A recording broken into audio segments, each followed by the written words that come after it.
Hey everyone, welcome to this channel guys. बहुत time के बाद हम लोग जो है वो आज क्वेश्चन डिस्कस करने वाले हैं। मैं इस चैनल के ऊपर वीडियो पोस्ट कर रही हूँ। बहुत ज़्यादा ही टाइम हो गया मेरे को जो है वो ब्रेक लिए हुए। अप्रॉक्स आई थिंक 1 साल ही हो गया होगा कोई भी एजुकेशनल वीडियो इस चैनल पे गए हुए। तो आज हम लोग डिस्कस करेंगे, जैसे कि आप लोगों को पता ही है कि आपका एग्ज़ाम है जी, है ना। कब है? 8 सितंबर को। तो उसी के रिगार्डिंग ही हम लोग जो है वो क्वेश्चन डिस्कस करेंगे। तो सबसे पहले तो थैंक यू सो मच जिन लोगों ने भी कमेंट्स किए और अप्रिशिएट किया, उन सभी लोगों को थैंक यू सो मच। जिन लोगों ने भी सब्सक्राइब किया, आप लोगों के कमेंट्स देख के ही मतलब मेरे को भी मोटिवेशन मिला कि मेरे को और क्वेश्चन जो है वो आपके साथ डिस्कस करने चाहिए, राइट। तो हम लोग जो है वो आज एग्ज़ाम के क्वेश्चन डिस्कस करेंगे जो कि हमारे इंटरनल एग्ज़ाम के हैं, कांगड़ा कोऑपरेटिव बैंक के। तो ये बेसिकली कोई भी एग्ज़ाम हो आपका, इंक्रीमेंटल एग्ज़ाम है, जो भी किसी भी एग्ज़ाम की तैयारी कर रहे हैं तो उन सभी एग्ज़ाम्स के ऊपर अप्लाई होता है।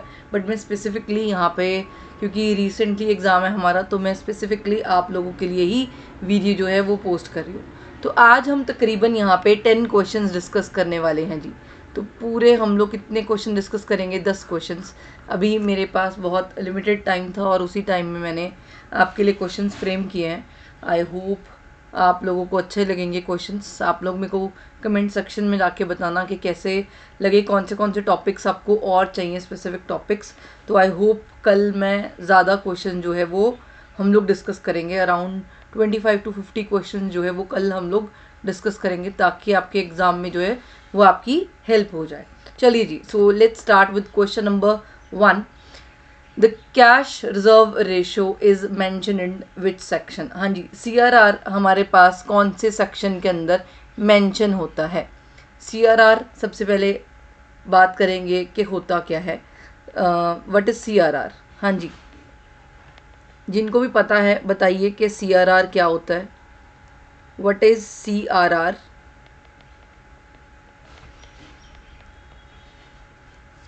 बेसिकली जो आपके पास CRR है वो आपके पास क्या होता है जी? कैश रिजर्व रेशो, है ना। यहाँ पे फुल फॉर्म उसका लिखा ही हुआ है CRR। ये पूछ रहा है कि कौन से सेक्शन के अंदर मेंशन है। तो सबसे पहले मैं आपको एक बात बता दूं कि जो CRR है वो आपको NDTL का, NDTL क्या होता है? Net demand and time liabilities का एक स्पेसिफिक पोर्शन, दैट इज़ 4.5%, जो कि करेंटली चल रहा है एज पर decided by the MPC, monetary policy committee जो है वो डिसाइड करती है सारे रेट्स को। तो CRR का जो रेशो है दैट इज़ 4.5%। किसके अगेंस्ट? NDTL के against, that is net demand and time liabilities के अगेंस्ट कितना? 4.5% जो आपको शेयर है इन फॉर्म ऑफ क्या? कैश की फॉर्म में डिपॉजिट करना रहता है। कहाँ पे? RBI के पास। तो जितने भी हमारे पास हमारे शेड्यूल्ड कमर्शियल बैंक्स हैं, ठीक है, उन सभी को कंपलसरी है कि वो अपनी NDTL का, मतलब net demand and time liabilities का 4.5% कैश की फॉर्म में कहाँ जमा कराएंगे? RBI के पास। क्लियर है? इतना पॉइंट क्लियर हो गया कि कैश रिजर्व रेशो क्या है। तो ये आपके पास एक तरीके का क्या है जी? डायरेक्ट टूल है जिसके थ्रू क्या किया जाता है भाई? जो भी इन्फ्लेशन एंड डिफ्लेशन को कंट्रोल करने के लिए भी काम किया जाता है। तो एक बात तो ये होगी। दूसरी बात कर लेते हैं कि कौन से सेक्शन के अंदर ये आता है। नंबर 1 यहाँ पे लिखा हुआ कि section 42 subsection 1 of the RBI act 1934। तो सबसे पहले कई बार हम कंफ्यूज हो जाते हैं कि RBI एक्ट के अंदर आता है कि BR एक्ट के अंदर आता है। तो मैं आपको एक चीज़ क्लियर कर दूँ। कोई भी चीज़ जब आप डिपॉजिट करते हैं, ठीक है, मतलब जो RBI क्या चीज़ फ्रेम करेगी, क्या चीज़ एक्सेप्ट करेगी और क्या काम करेगी, वो कवर होता है RBI एक्ट के अंदर। ठीक है, कहाँ कवर होता है? RBI एक्ट के अंदर। अभी हम लोगों ने बात किया कि CRR मतलब 4.5% इन फॉर्म ऑफ कैश कहाँ डिपॉजिट करेंगे सारे scheduled commercial bank? Reserve Bank of India के पास। इट मीन्स किसका एक्ट लगेगा? RBI का। ठीक है, एक चीज़ क्लियर होगी, रिजर्व बैंक ऑफ इंडिया का एक्ट है 1934। अब कुछ लोग 1935 में कंफ्यूज हो जाते हैं, तो वो उसका भाई इस्टेब्लिशमेंट ईयर है, उससे कंफ्यूजन नहीं होना चाहिए। सेक्शन क्या है? Reserve Bank of India Act 1934। Section आप सॉरी एक्ट है, सेक्शन कौन सा है हमारे पास? Section 42 subsection 1। तो सेक्शन 42 सबसेक्शन 1 कवर अप करता है CRR को। तो CRR मेंशन किया गया है section 42 subsection 1 of Reserve Bank of India Act 1934। जो भी बैंक ये रेशो मेंटेन नहीं करते हैं, ठीक है, जो कि आपको डेली बेसिस पे मेंटेन करना है as per according to banks, तो उन लोगों को पेनल्टी इम्पोज होता है। तो हमारे पास बेसिकली यहाँ पे 2 डायरेक्ट टूल्स हैं। एक और मैं आपको बता दूं, जो कि आपके पास क्या आता है जी, SLR, ठीक है, SLR that is statutory liquidity ratio, एक CRR हो गया। तो इन दोनों के ऊपर पेनल्टी इम्पोज होती है, ठीक है। तो इसका फर्स्ट का अगर मैं आंसर की बात करूं तो आंसर की कहानी तो खत्म हो गई, जो कि ऑप्शन नंबर A है। बट जैसे कि आपको पता है, मैं सिर्फ आंसर बताने में बिलीव नहीं करती। मेरा मकसद यही है कि हम लोग जो है जितना डिटेल में डिस्कस कर सके उतना बढ़िया है, राइट। तो सेकंड ऑप्शन भी रीड कर लेते हैं। यहाँ पे सेकंड ऑप्शन है section 24 of the reserve Bank of India Act 1934। जो सेक्शन नंबर 24 है, ठीक है, सेक्शन नंबर 24 है reserve Bank of India Act 1934 का, वो डील करता है आपके पास जो भी आप डिनोमिनेशन है ना, जो भी क्या डिनोमिनेशन इशू करी जाएगी, डिनोमिनेशन, ठीक है, स्पेलिंग गलत हो गए, डिनोमिनेशन, राइट। तो जो भी डिनोमिनेशन जो है वो इशू करी जाएगी, मैं इसको काट के यहाँ पे लिख देती हूँ यार, जो भी डिनोमिनेशन इशू करी जाएगी तो उसकी पावर्स कितनी है RBI के पास। तो RBI जो है वो 2 रुपए के नोट से लेके, ठीक है, मैक्स टू मैक्स कितना प्रिंट कर सकता है, 10,000 रुपीज़ तक जो है वो छाप सकता है। तो denomination of note issuance currency कितना पावर है RBI के पास, 2 रुपए से लेके 10,000 रुपए तक का पावर है RBI के पास, as per according to section 24 of Reserve Bank of India Act 1934। तो सेक्शन भी क्लियर हो गया। थर्ड सेक्शन है आपके पास यहाँ पे C में दिया हुआ है, section number 24 of BR act 1949। ध्यान रखिएगा, RBI एक्ट 1934 है और बैंकिंग रेगुलेशन एक्ट 1949 है। आपने प्रीवियस वीडियोस में भी देखा होगा कि BR act is all about क्या है कि बैंक क्या काम करेगा, कैसी कैसी पावर्स हैं, क्या एक्सेप्ट करेगा और क्या चीज़ें ग्रांट करेगा, वो मेंशन है BR एक्ट के अंदर, ठीक है। बैंक्स के बारे में बताया गया है, RBI एक्ट के अंदर पूरा RBI के बारे में बताया गया है। I hope it is clear. चलिए, तो section 24 of banking Regulation Act 1949 deals with SLR that is statutory liquidity ratio, ठीक है। सेम कैश की तरह ही है कि आपको भी NDTL का एक स्पेसिफिक परसेंटेज कहाँ मेंटेन करना है। अभी यहाँ पे बैंक्स के पास नहीं मेंटेन, बैंक्स RBI के पास मेंटेन नहीं करेंगे, ये बैंक्स खुद के पास मेंटेन करना रहता है, ठीक है। बैंक्स कहाँ मेंटेन करेंगे, विद देमसेल्व्स, ठीक है। किसके फॉर्म में, फॉर्म क्या है, कैश की फॉर्म में, ठीक है, गोल्ड की फॉर्म में, और जी अनअकम्बर्ड सिक्योरिटीज़ की फॉर्म में। कौन सी, unencumbered securities that is free from collateral, जिसके अगेंस्ट कुछ भी गिरवी नहीं रखा गया है, वो सिक्योरिटीज़ आएंगी, ठीक है। अकम्बर्ड सिक्योरिटीज़ हो जाती हैं कोई भी सिक्योरिटीज़, ठीक है, मतलब जो गिरवी भी रखी है वो भी आगे इंक्लूड, बट हम अनअकम्बर्ड बोल रहे हैं, जो कि कोलेटरल में नहीं होनी चाहिए, कैश, गोल्ड और अनअकम्बर्ड सिक्योरिटीज़, ठीक है। ये SLR मेंटेन करना है आपको, NDTL का एक स्पेसिफिक परसेंटेज बैंक्स अपने पास ही मेंटेन करेंगे। अगर ये भी मेंटेन नहीं कर पाते तो बैंक्स को क्या लगता है भाई, पेनल्टी इम्पोज होता है, right. Then section number 21 of Reserve Bank of India Act 1934, जिसमें कि RBI, कौन सा एक्ट है जी, RBI का। तो RBI को पावर्स ग्रांट करी जाती हैं कि जो भी गवर्नमेंट बिजनेस है, ठीक है, ठीक है, वो डील करेगा, ठीक है। अब RBI के पास कहाँ से पावर आई है कि वो गवर्नमेंट बिजनेस के अंदर डील कर सकता है। तो right to transact government business is mentioned under section 21 of Reserve Bank of India 1934। I hope it is clear. तो फर्स्ट का आंसर नंबर A है। सेक्शन जो मेंशन है CRR का, वो section 42 subsection 1 of RBI act 1934। Section 24 deals with the denomination, ठीक है, issuance of denomination, क्योंकि यहाँ पे करेंसी की अगर मैं पूरी की बात करूँ, जो हमारी करेंसी है, ठीक है, वो है ₹1, ठीक है। और ₹1 जो कि कौन इशू करता है भाई, भारत सरकार इशू करती है, फाइनेंस सेक्रेटरी को उसके ऊपर साइन रहते हैं। बाकी ₹1 को छोड़ के बाकी सारी जो भी डिनोमिनेशन है वो डिनोमिनेशन में काउंट होता है। 2 रुपये से लेके मैक्स टू मैक्स 10,000 तक की जो पावर है वो सेक्शन नंबर 24 में RBI के पास है, राइट।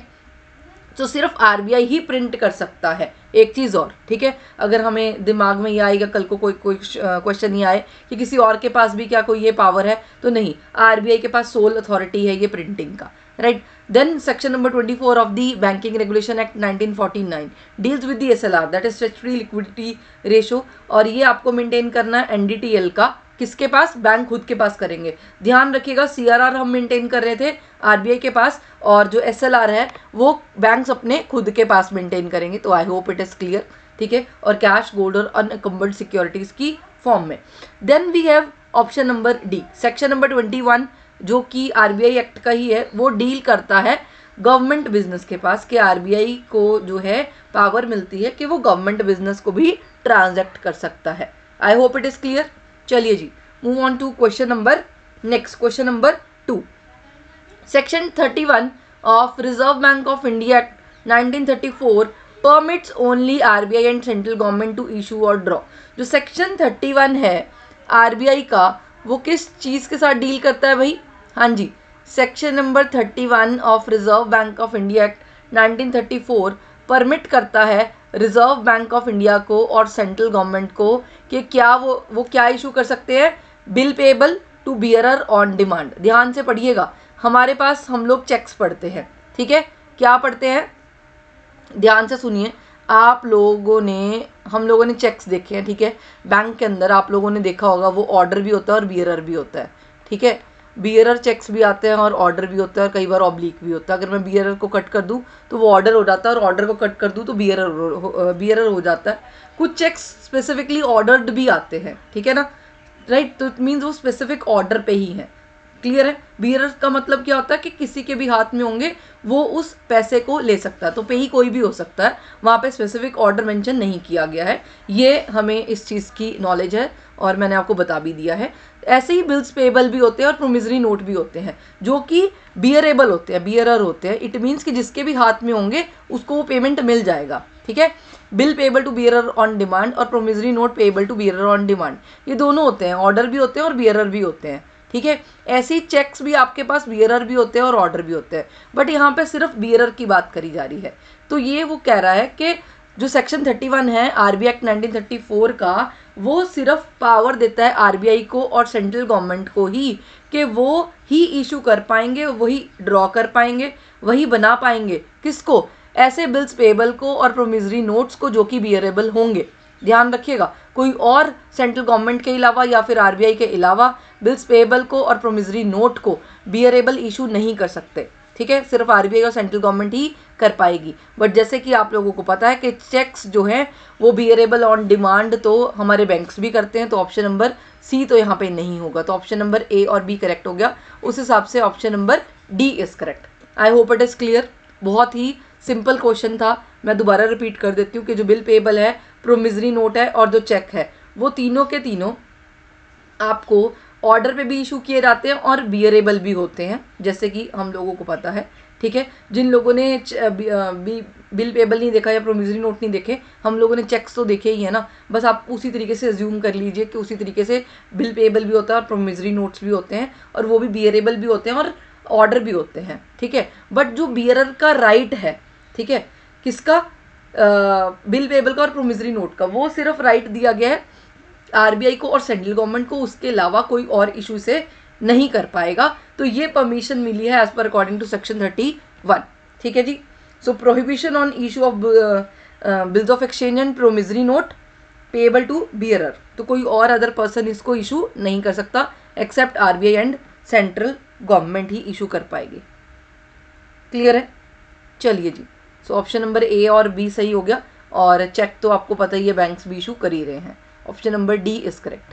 चलिए question number 3, as per according to section 22 of Reserve Bank of India Act 1934 deals with, किसके साथ डील करता है भाई, सेक्शन 22 हमारे साथ, हाँ जी, किसके साथ डील करता है, RBI will be the banker of the government, के आरबीआई जो है वो बैंकर की तौर पे काम करता है गवर्नमेंट के साथ। मतलब सेक्शन 22 में क्या डिफाइन किया गया है, RBI will manage the borrowings of the central government, जो जितनी भी बोरोविंग्स है, जो उधार हैं, ठीक है, जो सेंट्रल गवर्नमेंट ने लिए हैं, वो आरबीआई मैनेज करेगा। RBI will be the soul authority for issue and management of currency in India, ठीक है, या फिर नन ऑफ दीज। कौन सा ऑप्शन सही है भाई? Section 22 of Reserve Bank of India Act 1934 deals with the soul authority for issue and management of currency in India, के आरबीआई के पास ही सिर्फ सोल अथॉरिटी है कि वो जो करेंसी नोट्स है वो कौन इशू करेगा भाई? रिजर्व बैंक ऑफ इंडिया, और ये मेंशन है सेक्शन नंबर 22 के अंदर। क्लियर है? तो ऑप्शन नंबर सी जो है वो करेक्ट हो गया। चलिए जी नेक्स्ट क्वेश्चन पे चले। चलिए, which instruments are not part of negotiable instrument act 1881? तो यहाँ पे अभी जो हमारे पास क्वेश्चन है वो रिलेटेड है आपके पास एनआई एक्ट से, ठीक है। नेगोशिएबल जो इंस्ट्रूमेंट एक्ट है 1881 का हमारे पास एक्ट है। ये एक्ट आया आपके पास जिसके अंदर मेंशन किए गए 3 चीज़ें, ठीक है। एक मैं थोड़ा सा ब्रीफ दे दूँ आपको, फिर हम क्वेश्चन डिस्कस करते हैं, जिसमें कि आपके पास मेजर 3 सेक्शंस के बारे में हम लोग बात करते हैं, सेक्शन नंबर 4, सेक्शन नंबर 5 और सेक्शन नंबर 6, राइट। तो कुल मिला के एनआई एक्ट के अंदर अराउंड 148 सेक्शंस हैं, ठीक है। कितने हैं जी? 148 सेक्शन है, 148, और इसके अंदर कितने चैप्टर्स हैं? 17 चैप्टर्स हैं इसके अंदर, ठीक है। 17 चैप्टर हैं और 148 इसके अंदर सेक्शन है एनआई एक्ट के अंदर। जो सेक्शन 4 है वो डील करता है आपके पास किसके साथ जी? प्रोमिजरी नोट्स के साथ, ठीक है, प्रोमिजरी नोट्स के साथ। सेक्शन नंबर 5 डील करता है बिल्स ऑफ एक्सचेंज के साथ, और सेक्शन नंबर 6 डील करता है चेक के साथ। आई होप इट इज़ क्लियर। तो इसी से रिलेटेड कुछ क्वेश्चंस भी अभी हमारे पास आएंगे, थोड़ी सी क्लैरिटी आपको हो जाएगी और अटेम्प्ट करने में भी थोड़ा सा इजी रहेगा। देखिए, जब भी कोई क्वेश्चन करते हैं, अगर आप लोगों ने मेरी प्रीवियस या ओल्ड वीडियोस भी देखी हैं, तो मैं हमेशा आपको यही चीज़ बताती हूँ कि जितने भी ऑप्शंस रहते हैं आपके पास, ज़रूरी नहीं है आपको आंसर ही पढ़ा और बस उसको टिक कर दिया और चल दिया और कहानी बन गई, ठीक है। तो जब भी आप एमसीक्यू के पार्ट जो है कर रहे हैं, तो आपका हर ऑप्शन जो है वो आपके लिए इंपॉर्टेंट है, राइट। उसके अंदर जो भी इन्फॉर्मेशन है, सबसे पहले पढ़िए कि व्हाट इज़ ट्रेजरी बिल्स, ठीक है, करेंसी नोट्स क्या हैं, डिमांड ड्राफ्ट्स क्या हैं, पे ऑर्डर्स क्या है, बैंकर्स चेक क्या होता है, ताकि आप लोग जब क्वेश्चंस डील करने लगे, एमसीक्यू करने लगे, तो आपको और clarity, in depth of clarity जो है वो मिले। एक बेसिक आइडिया एमसीक्यू का अटेम्प्ट करने का एक यही है, राइट। चलिए, तो क्वेश्चन क्या बोल रहा है कि इसमें से कौन सा इंस्ट्रूमेंट जो है वो नेगोशिएबल इंस्ट्रूमेंट का पार्ट नहीं है? तो जो ट्रेजरी बिल्स हैं, ठीक है, टी बिल्स जो है वो भारत सरकार इशू करती है,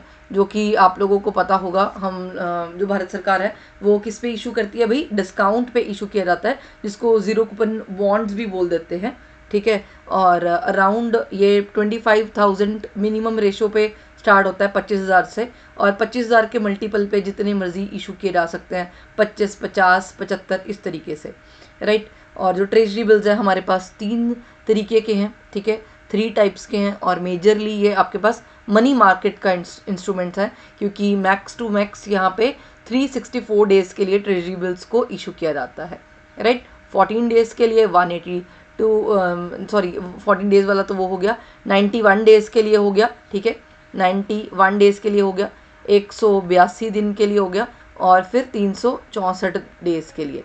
तो ट्रेजरी बिल्स आपके पास 3 तरीके के हैं, 91 डेज़ के लिए, 182 दिन के लिए, 182 डेज़ के लिए, और फिर 364 दिन के लिए। तो इसका जो मेच्योरिटी है वो बेसिकली विद इन 1 ईयर आ जाता है। तो किसी भी पैसे का मेच्योरिटी अगर मेरे पास विद इन 1 ईयर आ जाए, मैं उसको मनी मार्केट इंस्ट्रूमेंट जो है हम लोग काउंट करते हैं, मतलब as per according to money market की जो डेफिनेशन है, मतलब मैंने कोई अपनी नहीं बनाई, मनी मार्केट की अपनी एक डेफिनेशन है, राइट। देन करेंसी नोट्स आपको पता ही है, जो बेसिकली हम लोग कोई भी सामान खरीदने के लिए यूज़ करते हैं, राइट, उसको करेंसी नोट्स बोलते हैं। डिमांड ड्राफ्ट्स बेसिकली आपके पास बैंक कौन इशू करता है? बैंक इशू करता है, ठीक है।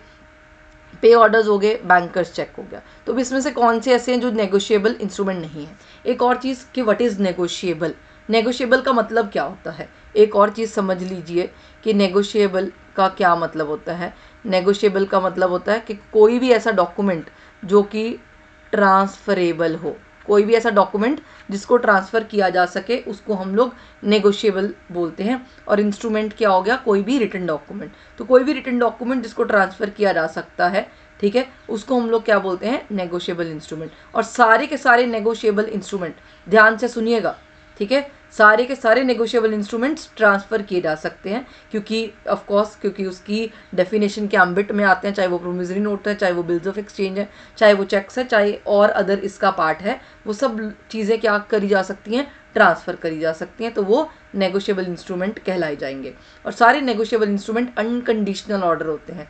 ध्यान से मेरी बात सुनिए, क्या कहा, सारे नेगोशिएबल जितने भी इंस्ट्रूमेंट हैं वो ट्रांसफरेबल हैं, नंबर 1।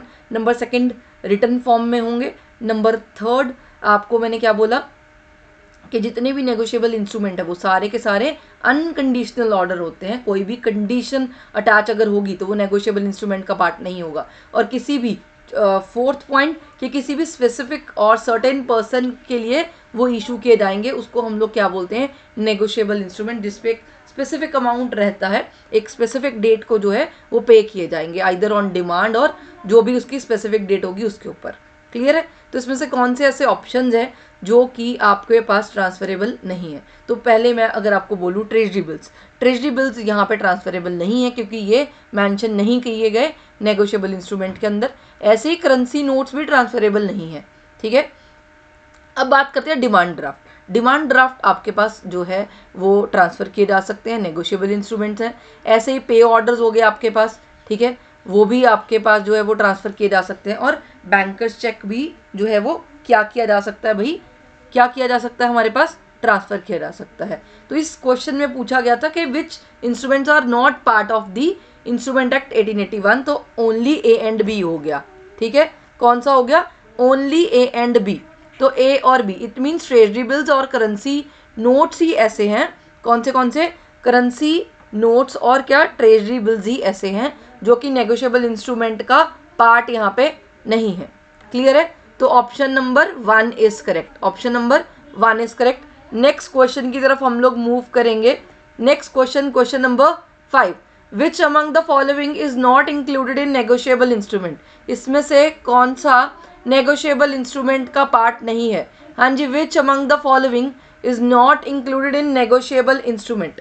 कौन सा इसमें से नेगोशिएबल इंस्ट्रूमेंट का पार्ट नहीं है? Which among the following is not included in negotiable instrument? Cheque, demand draft, promissory note या फिर म्यूचुअल फंड। जैसे कि अभी हम लोगों ने डिस्कस किया कि चेक हो गया, वो भी आपके पास नेगोशिएबल इंस्ट्रूमेंट है जो कि सेक्शन नंबर 6 में डिफाइन है ना। और ऐसे ही प्रोमिसरी नोट हो गया, बिल्स ऑफ एक्सचेंज हो गया। डिमांड ड्राफ्ट के बारे में मैंने आपसे बात नहीं करी, अगेन डिमांड ड्राफ्ट भी जो है वो सेक्शन नंबर 6 में ही डिफाइन है। But mutual funds are not the part of what, negotiable instrument. ठीक है, म्यूचुअल फंड जो है वो आपके पास नेगोशिएबल इंस्ट्रूमेंट का पार्ट नहीं है। तो option number D is not the part of negotiable instrument, तो ये नेगोशिएबल इंस्ट्रूमेंट के अंदर इंक्लूड नहीं होता। राइट है? क्लियर है? तो 5th का ऑप्शन नंबर डी जो है वो करेक्ट हो जाएगा। 5th का ऑप्शन नंबर डी जो है वो आपके पास क्या हो जाएगा, ऑप्शन नंबर डी जो है वो क्या हो जाएगा भाई, करेक्ट हो जाएगा। क्लियर है? चलिए next question, who are the parties to a cheque? हाँ जी, कौन सी पार्टीज होती हैं आपके पास चेक का? I hope this question is clear. Simple था क्वेश्चन, इसमें कोई इशू नहीं होगा।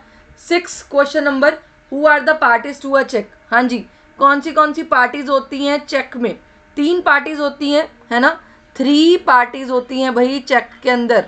राइट, 3 पार्टीज इन्वॉल्व होती हैं चेक के अंदर, ड्रॉर, ड्रॉई और पेई। ठीक है, 3 पार्टीज इन्वॉल्व होती हैं।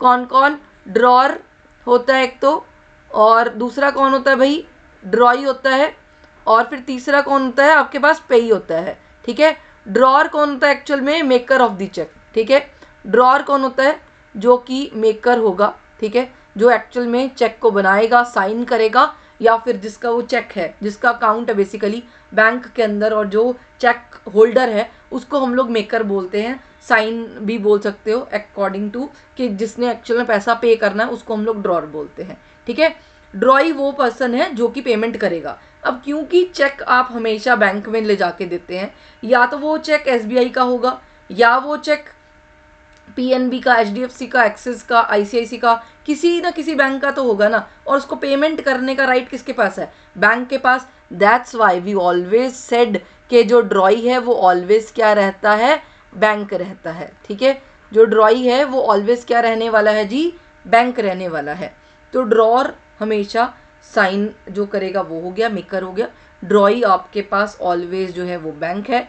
पेई कौन होता है भाई, चेक का पेई कौन होता है, जो कि एक्चुअल में पैसा क्या करेगा, रिसीव करेगा। और ऐसा हो सकता है कि जो ड्रॉर है वही पेई हो, क्योंकि कई बार हम जब टू पे होता है तो टू पे में कभी कभी तो मान लीजिए मैंने MS नेहा को पेमेंट करी, ठीक है, और कई बार मैं टू माई सेल्फ भी लिख लेती हूँ, है ना, माई सेल्फ का चेक भी काट देती हूँ। तो इसका मतलब क्या हो गया कि वो जो ड्रॉर है जिसे साइन किया, अपने लिए भी तो पैसा विड्रॉ करते हैं ना भाई, ठीक है। तो 3 पार्टीज इन्वॉल्व होती हैं, तो ड्रॉर समटाइम्स पे पे भी हो जाता है अगर किसी और थर्ड पार्टी को पेमेंट ना करके खुद रिसीव कर रहा है तो। I hope it is clear.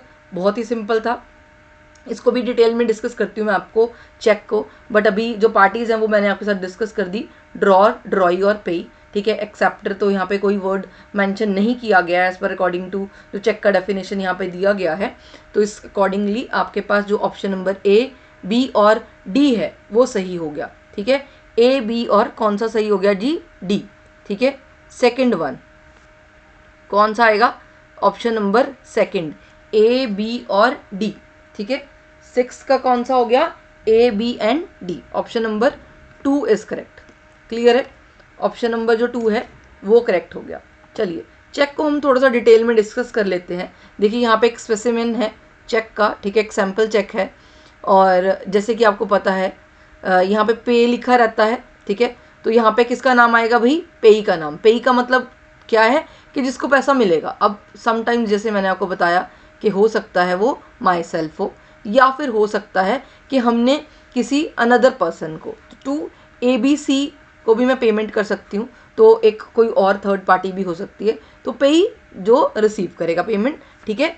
यहाँ पे जिसके साइन रहते हैं, यहाँ पे जिसके क्या रहेंगे, साइन, उसको आप लोग क्या बोलेंगे जी, ड्रॉर बोलते हैं। और जैसे ये स्टेट बैंक ऑफ इंडिया का चेक है, आप लोगों को दिख रहा है, तो ये यहाँ पे क्या हो गया भाई, ड्रॉई हो गया, ठीक है। तो ड्रॉई कौन हो गया, स्टेट बैंक ऑफ इंडिया। जैसे कि मैंने आपको बताया ऑलवेज क्या रहता है, बैंक रहता है। बाकी नीचे आप लोग पैसा भरते हैं, ठीक है, इन वर्ड्स के अंदर या फिगर के अंदर, और यहाँ पे डेट के अंदर, डेट वगैरह मेंशन करते हैं। हाँ, अगर आपको जो है वो अकाउंट में ट्रांसफ़र करना है तो फिर हम पैरेलल लाइंस मार देते हैं, नहीं तो अगर विड्रॉ करना है तो फिर नॉर्मल विड्रॉ हो जाता है वो, ठीक है ना। तो वो पैरेलल लाइंस नहीं होनी चाहिए, क्रॉस चेक नहीं होना चाहिए, तभी वो आपका चेक कैश में ड्रॉ हो सकता है, ठीक है। चलिए नीचे एक और चीज़ पढ़ लीजिए, दैट इज़ माइकर कोड, ठीक है। माइकर कोड के ऊपर भी क्वेश्चन आ जाते हैं पेपर में। सबसे पहले आपके पास चेक नंबर गिवन रहता है, फिर आपके पास गिवन रहता है जी माइकर कोड। माइकर कोड क्या होता है, डेफिनेशन पढ़िए यहाँ पे, MICR कोड रहता है, ठीक है, जो कि आपके पास कितने डिजिट्स का होता है, 9 डिजिट का आपके पास यहाँ पे माइकर कोड रहता है, ठीक है। तो 9 डिजिट्स का जो माइकर कोड है, सबसे पहले माइकर का डेफिनेशन पढ़िए, that is magnetic ink character recognition, ठीक है। मैग्नेटिक इंक करेक्टर रिकॉग्निशन, जिसमें से जो फर्स्ट 3 लेटर्स हैं, क्या है, जो पहले 3 लेटर्स हैं वो डिफाइन करेंगे किसको, सिटी को, ठीक है, किसको डिफाइन करेंगे, सिटी को। फिर जो नेक्स्ट के 3 लेटर्स हैं वो बैंक को डिफाइन करते हैं कि कौन सा बैंक है, SBI है, PNB है, और या फिर कोई जो भी बैंक है, ठीक है। और जो लास्ट के 3 वर्ड्स रहते हैं ये प्रॉपरली न्यूमेरिक होता है, ध्यान रखिएगा, अल्फा न्यूमेरिक नहीं होता, जैसे कि आपका IFSC कोड होता है, ठीक है, वो 11 डिजिट्स का है ना, तो वो आपके पास अल्फा न्यूमेरिक है। कुछ आपके पास जैसे SBIN का है, ठीक है, SBIN का है, इधर देखिए SBIN है, तो पहले 4 डिजिट्स तो बैंक के नाम रहते हैं, 5वां डिजिट आपके पास जो है वो 0 हो जाता है, और बाकी फिर नंबर्स आते हैं, ठीक है ना। तो इस तरीके से वो अल्फा न्यूमेरिक रहता है। But MICR code properly purely numeric होता है, जिसमें कि पहले 3 अक्षर आपके पास सिटी होंगे, जो सिटी कोड को दिखाएंगे, फिर बैंक कोड आएगा, उसके बाद आपके पास ब्रांच कोड, ठीक है। ये क्वेश्चन देखिए पक्का आने की उम्मीद रहती है, तो छोड़िएगा नहीं, इसको लाइटली मत लीजिएगा कि भाई छोटी सी चीज़ है हम थोड़ा इग्नोर कर देते हैं या कुछ। ये क्वेश्चन बहुत ही सिंपल है, ठीक है, बट बार बार पेपर में पूछे गए हैं, इसीलिए मैंने आपके साथ अभी डिस्कस कर दिया। क्लियर है, चलिए पार्टीज क्लियर होगी कि 3 पार्टीज हैं, ड्रॉर, ड्रॉई और पेई। ड्रॉर मेकर होता है, ड्रॉई ऑलवेज बैंक होगा, और पेई कौन हो गया, जो भी जिसको भी पैसा मिलेगा। और हो सकता है कि ड्रॉर और पेई एक टाइम पे सेम ही हो सकता है, क्योंकि अगर वही पैसा रिसीव कर रहा हुआ तो वही आपका जो ड्रॉर है वही पेई बन जाएगा। क्लियर है, कोई इसमें जोड़ तोड़ नहीं लगाना हमें, ठीक है, सिंपल सा क्वेश्चन था। चलिए next question, question number 7, an unconditional undertaking to pay a certain sum of money. हाँ जी, मैंने आपको बताया कि जितने भी नेगोशिएबल इंस्ट्रूमेंट है वो सारे के सारे अनकंडीशनल अंडरटेकिंग है। अनकंडीशनल अंडरटेकिंग का क्या मतलब होता है? जिसमें किसी भी तरीके की कोई भी कंडीशन अटैच ना हो, उसको हम लोग अनकंडीशनल ऑर्डर बोलते हैं। ठीक है, तो इसमें से कौन सा अनकंडीशनल है? Cheque, bills of exchange, promissory note या फिर हुंडई। तो यहाँ पे जो हमारे पास प्रोमिसरी नोट है वो आपके पास एक तरीके का अनकंडीशनल ऑर्डर है, जिसमें कि आप एक सर्टेन सम ऑफ जो मनी है, पैसा है, वो किसी को प्रॉमिस करते हो एक सर्टेन डेट को, एक स्पेसिफिक डेट को पे करने की। सॉरी, ठीक है जी। So promissory note is an instrument in writing. तो सारे के सारे instrument negotiable instrument written form में होते हैं, पहले ही बता दूं।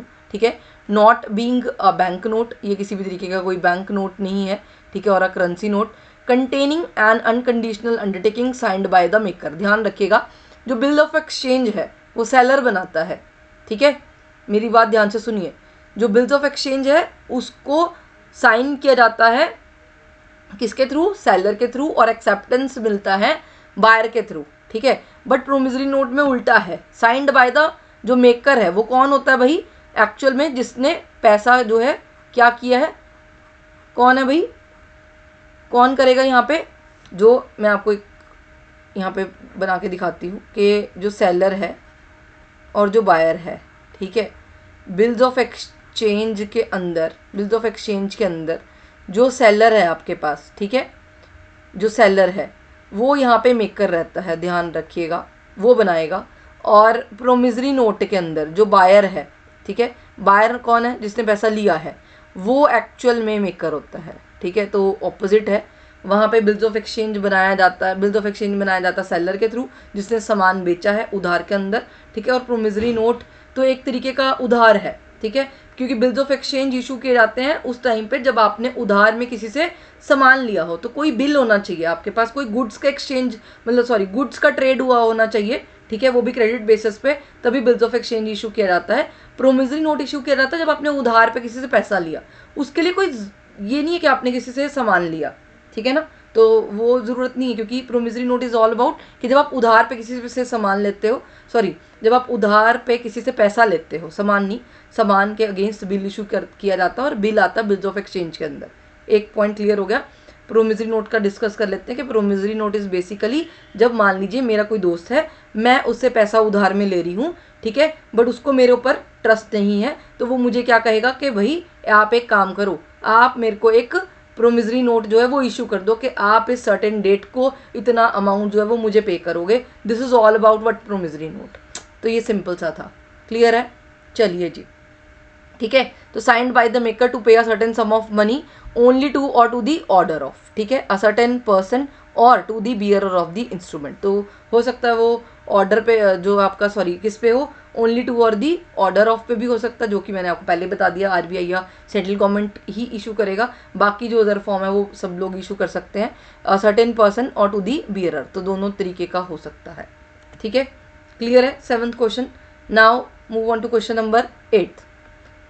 Offences under the negotiable instrument act 1881 are considered. जो ऑफेंसेस हैं नेगोशिएबल इंस्ट्रूमेंट एक्ट के अंदर 1881 के अंदर, वो किस तरीके से जो है वो डिफाइन किए जाते हैं? क्या वो कंपाउंडेबल हैं या फिर नॉन कंपाउंडेबल हैं?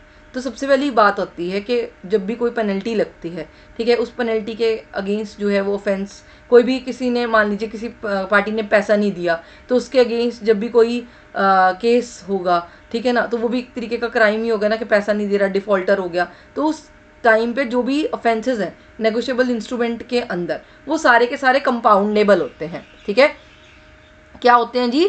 कंपाउंडेबल होते हैं। मैंने आपको इसका आंसर बता दिया, फालतू बाकी चीज़ों में जाने की ज़रूरत नहीं है। ठीक है, अब कंपाउंडेबल और नॉन कंपाउंडेबल क्या होता है मैं आपको वो बताती हूँ। ठीक है, तो जितने भी ऑफेंसेस हैं, ठीक है, मान लीजिए किसी के ऊपर एलिगेशन लगा है, तो वो कंपाउंड किया जा सकता है। कंपाउंड का मतलब क्या है? कि समझौता किया जा सकता है, कि मान लीजिए मैंने किसी को पैसे दिए थे, वो उसने डिफ़ॉल्ट कर दिया और मैंने उसके ऊपर क्या किया, केस कर दिया, तो उस टाइम पे ऐसा भी हो सकता है कि मैं उसको उसके साथ समझौता कर लूँ। ठीक है, राइट, तो ऐसे केसेस को हम लोग यहाँ पे कंपाउंडेबल बोलते हैं।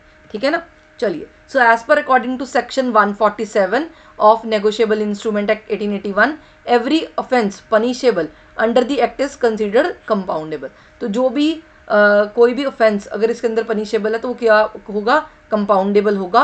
कंपाउंडेबल ऑफेंसेस किस स्कोप के अंदर आते हैं, जिसमें आप कॉम्प्रोमाइज़ कर सकते हो, ठीक है। जब दो पार्टीज़ हैं, वो कह रहे हैं इंटरेस्ट बनता है, आप कहते हो चल छोड़ इंटरेस्ट छोड़, तू मेरा जो प्रिंसिपल था कम से कम वही लौटा दे। यही करते हो ना कस्टमर के साथ भी। जब हमारे पास हमारे एनपीएस हैं आज की डेट में, और एनपीएस के केस में बैंक समझौता करने पे उतारू हो जाता अपने कस्टमर्स के साथ कि भैया आप एक काम करें कि आप मेरा जो प्रिंसिपल है कम से कम उतना ही लौटा दें, ठीक है, और नहीं और तो जो उसका इंटरेस्ट है वो भी कम कर दिया जाता है, ठीक है ना। ऐसी चीज़ों को क्या बोलते हैं, कॉम्प्रोमाइज़ करना, ठीक है ना। तो ऐसे ही जो यहाँ पे भी है कि compoundable offences are those where there scope of for compromise, जहाँ पे दो पार्टीज आपस में कॉम्प्रोमाइज़ कर सकती हैं, ठीक है। तो सीआरपीसी का सेक्शन नंबर 320 डील करता है कंपाउंडेबल ऑफेंसेस के साथ। These offences are characterised as less severe in nature and if both the parties reached a compromise then the charges will be can be withdrawn. तो अगर दोनों parties compromise कर लेती हैं, ठीक है, तो जो भी चार्जेस थे दोनों के अगेंस्ट वो विड्रॉ किए जा सकते हैं, ठीक है। तो ये सेटलमेंट हो जाता है, मतलब एक तरीके का। क्यों भाई झगड़ा करना है ना, पैसा है किसी का, दो और ख़त्म करो कहानी।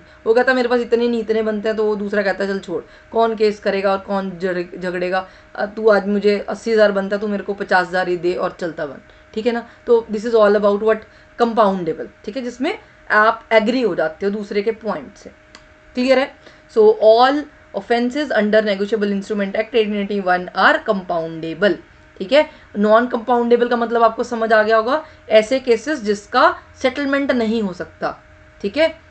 क्लियर है। चलिए जी, चलिए तो अभी क्वेश्चन नंबर डिस्कस कर लेते हैं। 9th question, how many sections and chapters do the negotiable instrument act 1881 have. हाँ जी, how many section and chapters do the negotiable instrument have, कितने हैं, मैंने आपको बिगिनिंग में बताया था, याद करिए थोड़ा सा कितने सेक्शंस हैं। देखिए आपको क्वेश्चन डिस्कस किया था, दोबारा ले चलती हूँ वहाँ पे। ये देखिए कितना बताया था, 148 सेक्शन है और 17 चैप्टर्स हैं, ठीक है, ध्यान रखिएगा, मैंने आपको पहले ही बोला था कि क्वेश्चन आएगा। क्लियर है। So how many section and chapter do the negotiable instrument have, 148 आपके पास सेक्शंस है जी, ठीक है, और 17 आपके पास क्या है, चैप्टर्स हैं, 17 चैप्टर्स हैं।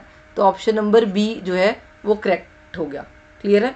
How many section and chapters do the negotiable instrument act have, 148 section and 17 chapters. Clear है। चलिए option number B correct. Next question, question number 10, और आज का ये लास्ट क्वेश्चन है। बाकी मैं कोशिश करूँगी कि हम कल ज़्यादा से ज़्यादा क्वेश्चन डिस्कस कर सकें। मिनिमम टू मिनिमम मैं 25 क्वेश्चन पक्का फॉर श्योर इंपॉर्टेंट क्वेश्चंस मैं सर्च करके, अभी मैंने एक्चुअल में फ्रेम नहीं करे, बिल्कुल भी कोई पीपीटी नहीं बनाई है, ठीक है। और अभी भी जो आपके पास वीडियो आएगा, जस्ट मैंने अभी बस 15-20 मिनट पहले मान लीजिए बनाई है, और जितना अपलोडिंग में टाइम लगेगा उतना। तो ये बिल्कुल करंट वीडियो आपके साथ शेयर कर रही हूँ, मैंने कोई पहले वीडियो बना के नहीं रखा था। आप लोगों के कमेंट्स ने मुझे इतना बूस्ट किया, मेरा मन किया कि यार नहीं, क्योंकि मैं एक्चुअल में पहले से सोच रही थी कि यार वीडियो बनाना है, डालने क्वेश्चन डालने, बट टाइम ही नहीं मिल रहा था। बट फिर जब कंफर्म हो गया कि आपका एग्ज़ाम 8 को ही है, सो मेरे को भी आप लोगों ने बूस्ट कर दिया एफर्ट लगाने के लिए। चलिए, तो अभी एग्ज़ाम क्लियर कराना आप लोगों का, ठीक है। तो और पॉजिटिव रहिए, देखिए किसी भी तरीके की आप लोग तैयारी करते हैं ना, पॉजिटिविटी के साथ करिए, क्योंकि होना ना होना तो देखिए अलग चीज़ है, ठीक है, बट निराश मत होइए कि यार नहीं होगा, नहीं होगा तो ऑप्शन तो है ही है, बट आप कम से कम पॉजिटिव सोचिए और ऐसा सोचिए कि होगा, ठीक है। नहीं हो रहा तो वो तो वैसे भी नहीं हो रहा ना, वो तो हुआ ही नहीं हुआ, बट कम से कम आप इतना तो सोच सकते हैं कि होगा, कि जितनी आप लोगों ने तैयारी करी है, जितना हम लोगों ने पढ़ा है, वो पेपर में आएगा, वो एग्ज़ाम में आएगा, वो क्वेश्चंस आएंगे, जितना मैंने पढ़ा वो मुझे याद रहेगा। क्योंकि मोस्ट ऑफ द कैंडिडेट जब हम लोग पढ़ाते हैं ना ऑफलाइन बेसिस पे, और जब हम लोग डील करते हैं, उनको लोगों को इतना नॉलेज है यार, आप लोगों को मतलब बहुत नॉलेज है आप लोगों को, और उस चीज़ को डिमोटिवेट मत करिए, ठीक है। हाँ, कुछ चीज़ें हैं जिसके बारे में नहीं पता है, वो पढ़ के पता चल जाएगा। ऐसे ही हम लोगों ने भी पढ़ के सीखा है, आप लोग भी पढ़ेंगे तो आप लोगों को भी आइडिया हो जाएगा। ऐसे कोई रॉकेट साइंस नहीं है, ठीक है ना। अगर हम पढ़ सकते हैं, पढ़ाने वाले टीचर भी पढ़ के ही पढ़ा रहे हैं आपको, तो ऐसे ही आप भी पढ़ के एग्ज़ाम दे सकते हो, एज सिंपल एज दैट, ठीक है ना। तो अपने आप को और अपने एग्ज़ाम को पॉजिटिव लेके चलना है कि हम पेपर जो दे रहे हैं, जो हमने भरा है, वो हमारा क्लियर होगा, ठीक है। बाकी अगर नहीं होता तो कोई बात नहीं है, उसमें कोई इशू नहीं है, क्योंकि एग्ज़ाम है, पास और फेल तो होंगे ना, क्योंकि लिमिटेड चीज़ें हैं, उसमें इतना डीमोटिवेट नहीं हो जाना है, राइट। चलिए नेक्स्ट क्वेश्चन और लास्ट क्वेश्चन है question number 10। Which of the following section of negotiable instrument act 1881 describes about cheques. हाँ जी, इसमें से कौन सा सेक्शन नेगोशिएबल इंस्ट्रूमेंट एक्ट का 1881 का डिस्क्राइब करता है आपको चेक्स के बारे में। सेक्शन नंबर 4 जैसे कि मैंने आपको बताया ही था, वो डील करता है आपके पास प्रोमिजरी नोट्स के साथ, ठीक है, प्रोमिजरी नोट्स के साथ। सेक्शन नंबर 5 डील करता है आपके पास बिल्स ऑफ एक्सचेंज के साथ। सेक्शन नंबर 6 डील करेगा आपके साथ चेक के साथ। तो ऑप्शन नंबर सी जो है वो करेक्ट हो गया, ठीक है। ऑप्शन नंबर 10th का option number C is correct. Section number 6 deal with the cheques, clear है। और cheques are the form of bills of exchange, क्योंकि मैंने आपको बताया ना कि चेक के अंदर 3 पार्टीज हैं। कौन कौन है भाई? ड्रॉर, ड्रॉई और पेई, ठीक है। ड्रॉर, ड्रॉई और पेई, ठीक है। और यही 3 पार्टीज आपके पास बिल्स ऑफ एक्सचेंज में भी है। तो cheques are the part of what? Cheques are the part of what? Bills of exchange, ठीक है। Cheques are the part of what? Bills of exchange. यही same parties bills of exchange में भी है। वहां पे जो मेकर है, ठीक है, जो साइन करता है, यहाँ पे चेक कौन साइन करता है? ड्रॉर, ठीक है। और वहां पे भी मेकर कौन है? ड्रॉर होता है, ठीक है। ड्रॉई कौन होता है? एक्चुअल में बायर होता है, ठीक है, जिसने पैसा देना है, ठीक है। और यहाँ पे ड्रॉई कौन हो गया? बैंक हो गया। पेई कौन हो गया? जिसने पैसा रिसीव करना है। ऐसे सेम बिल ऑफ एक्सचेंज में भी होता है, क्लियर है। आप बिल ऑफ एक्सचेंज को भी इंडोर्स कर सकते हो, मतलब ट्रांसफर कर सकते हो किसी और थर्ड पार्टी को। मान लो किसी ने बिल्स ऑफ एक्सचेंज इशू किया मेरे नाम पे, मुझे पैसा मिलना है, मेरे को फर्दर ऑन किसी और को पैसा देना है, मैं उसको भी इंडोर्स कर सकती हूँ, ट्रांसफर कर सकती हूँ। ऐसे सेम चेक्स को भी इंडोर्स किया जा सकता है। और कितनी बार इंडोर्स किया जा सकता है? जब तक उसका वैलिडिटी पीरियड समाप्त नहीं हो जाता, खत्म नहीं हो जाता। और जैसे कि आपको पता ही है चेक्स का वैलिडिटी पीरियड कितना रहता है भाई? 3 मंथ्स। तो 3 महीने के बाद आपके चेक स्टेल हो जाते हैं, जिसको हम लोग आउटडेटेड चेक्स बोलते हैं, जिसकी कोई भी पेमेंट, जिसका कोई भी वजूद नहीं है, ठीक है। ना ही आप उसको किसी भी तरीके का ट्रांजैक्शन में मतलब बेसिकली नहीं ला सकते उसको, तो फाड़ के मतलब अब इस डस्टबिन में फेंक दीजिए, ठीक है ना, क्योंकि अब वो चेक खराब हो चुका, वो किसी भी तरीके की ट्रांजैक्शन के लिए नहीं यूज़ हो पाएगा। बिल्स ऑफ एक्सचेंज के अंदर क्या है कि 3 महीने तो मिलेंगे ही मिलेंगे, प्लस 3 ग्रेस डेज भी मिलते हैं, ठीक है। 3 मंथ्स आपको चेक में भी मिलेंगे, 3 महीने आपको बिल्स ऑफ एक्सचेंज में भी मिलते हैं, बट चेक में ग्रेस डेज नहीं मिलते, जो कि आपको बिल्स ऑफ एक्सचेंज में मिलते हैं। तो जब आप एक्सपायरी पीरियड काउंट करते हो ना बिल्स ऑफ एक्सचेंज का, उसमें 3 ग्रेस डेज जो है वो भी ऐड कर लेते हो। तो एक अनदर क्वेश्चन हो गया कि कितने आपको वैलिडिटी पीरियड रहता है, कब तक एंडोर्स कर सकते हो? जब तक उसका एक्सपायरी पीरियड नहीं खत्म होता, ठीक है, जब तक मतलब वो एक्सपायर नहीं हो जाता। और एक्सपायर कब होगा? चेक 3 महीने बाद वो स्टेल चेक हो जाता है, ठीक है। जैसे 3 महीने कंप्लीट होंगे स्टेल हो जाएगा। बट जो बिल्स ऑफ एक्सचेंज है वो कब एक्सपायर होगा आपका? 3 महीने प्लस 3 ग्रेस डेज और जोड़ लो, ठीक है।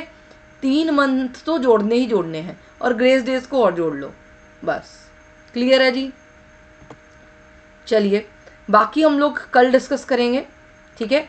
और आप लोग भी मुझे बताना कि आप लोगों को ये क्वेश्चंस कितने समझ में आए, किस तरीके का आपको और क्वेश्चंस चाहिए, क्योंकि अभी मैं फ्रेम करूँगी क्वेश्चंस। और अगर आप लोगों के कमेंट्स रहे कुछ स्पेसिफिक टॉपिक्स के ऊपर, तो मैं कोशिश करूँगी कि उन टॉपिक्स से भी जो है वो क्वेश्चन जिसके अंदर डालूँ, क्योंकि आपका जो बेसिक एग्ज़ाम है वो बेसिकली बैंकिंग लॉज से ज़्यादा आने वाला है, 90% के करीब, ठीक है। और बाकी कोऑपरेटिव सोसाइटीज़ से आएगा 10% के करीब, जो भी मतलब सोसाइटीज़ एक्ट वगैरह उसके अकॉर्डिंग आएगा। और बाकी तो हम डिस्कस कर ही रहे हैं कि जो बैंकिंग लॉ है, मैं कोशिश करूँगी कि 90% जो कवर अप हो रहा है, मैं आपको उसी के रिलेटेड जो है वो क्वेश्चन हम लोग कल डिस्कस करेंगे। चलिए, thank you so much for watching guys. बाकी आप लोग जो भी कमेंट्स करते हैं और मोटिवेट करते हैं, मतलब मुझे बहुत मोटिवेशन मिलता है। Thank you so much.